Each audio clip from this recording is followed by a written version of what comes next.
Data Management for Module 5, Lesson 1, Summary Measures. First one, Measure of Central Tendency. We are going to talk about the mean, median, and the mode.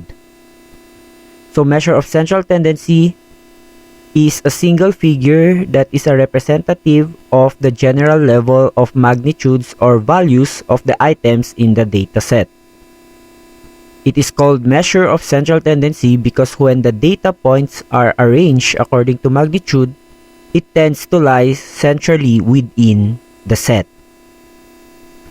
Any measure indicating the center of a set of data arranged in an increasing or decreasing order of magnitude is called a measure of central location or a measure of central tendency. We have the first one, the mean. For arithmetic mean or the average, this is the most widely used measure of location. It is calculated by adding the values of the observations and dividing by the total number of observations. For the population mean, if a set of data x1, x2, up to x sub n represents a finite population of size n, then the population is this one. Mean is equal to the summation of x sub I all over n. Example, solve for the average of 8, 9, 4, 8, and 7. So, using the formula, the summation of x sub I all over n, we have 8 plus 9 plus 4 plus 8 plus 7 divided by 5. Total is 36 divided by 5, which is 7.2.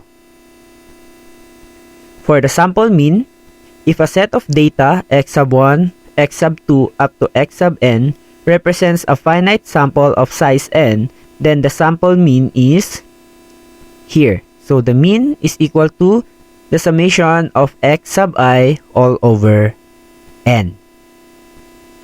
So we have the weighted mean for this one. Weighted mean is equal to the summation of the product of the weighted mean all over the summation of w sub I. Okay, so the data point, weight of the data point, the sum of the product of the data points, and their corresponding weights. Let's have this example for clearer view. Renan has the following grade.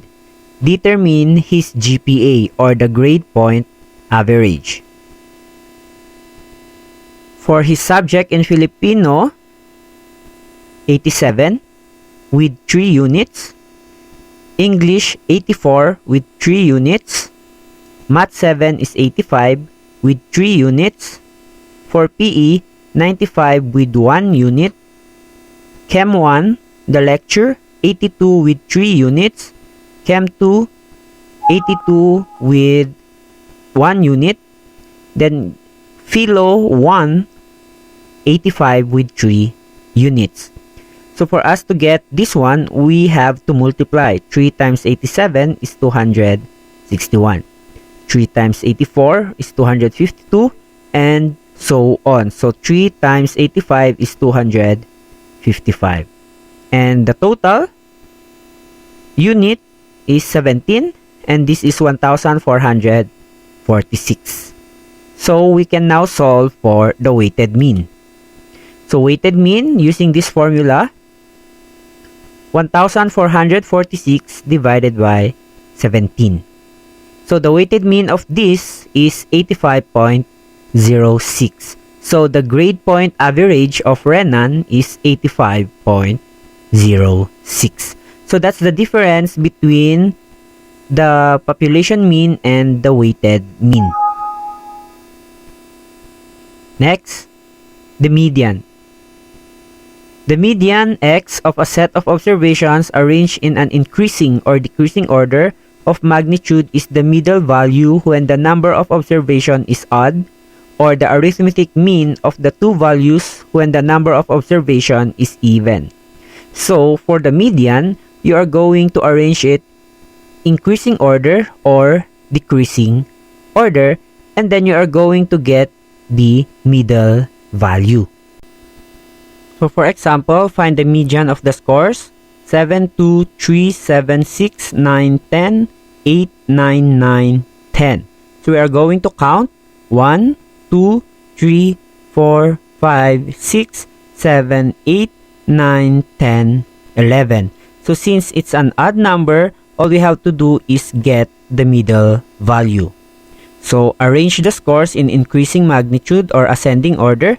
That's up to you. So for in this example, it was arranged increasing order. So 2, 3, 6, 7, 7, 8, 9, 9, 9, 10, 10. So since there are 11 observations, the middle value is the 6th value. So 1, 2, 3, 4, 5, 6. Okay, so you have 8 as your median.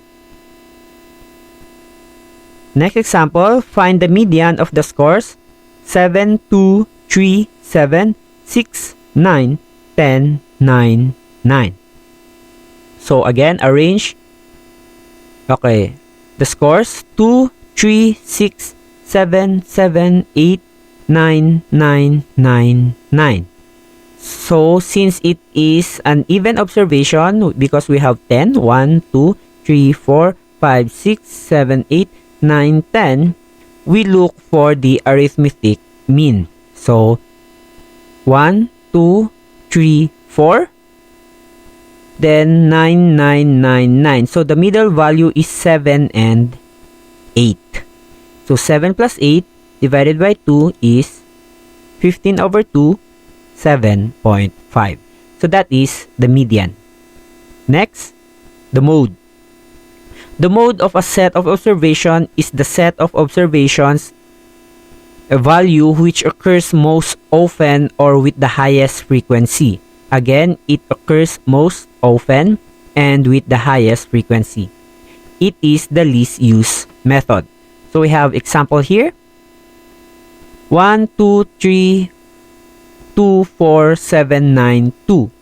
So 1 appears once, 2 appears 1, 2, 3 times, 3 appears once, 4 appears once, 7 appears once, 9 appears once.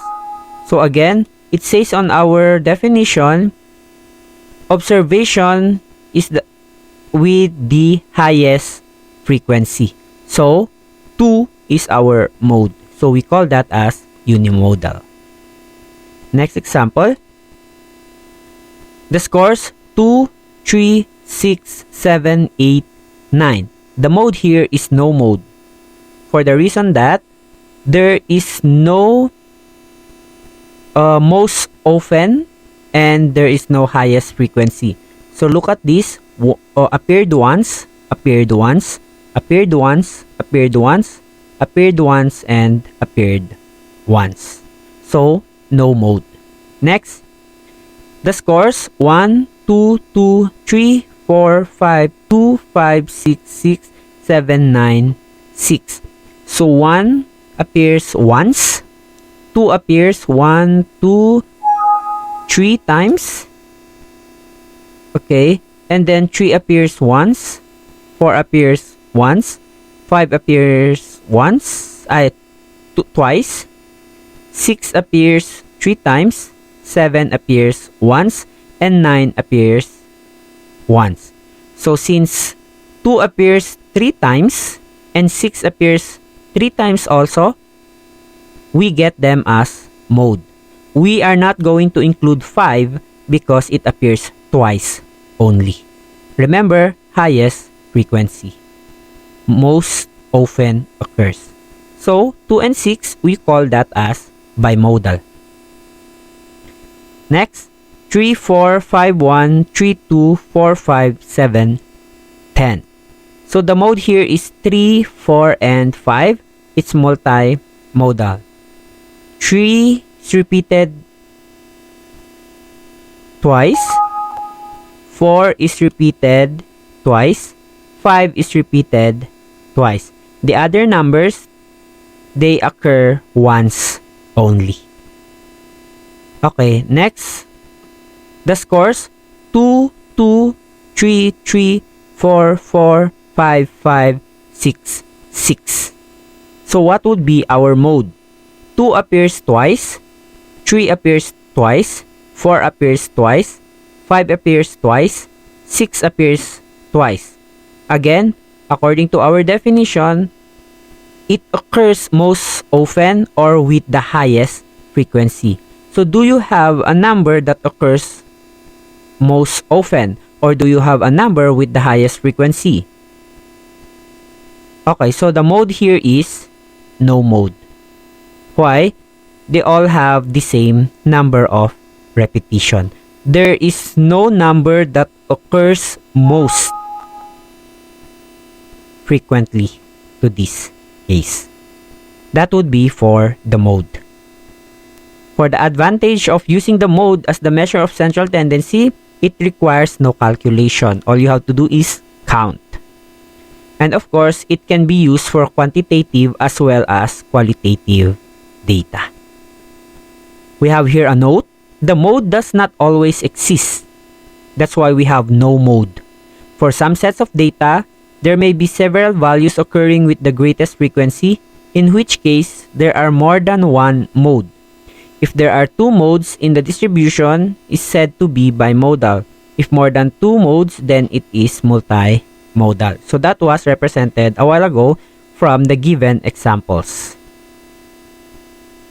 For the mid-range, it is defined as the mean of the largest and the smallest values in a set of data.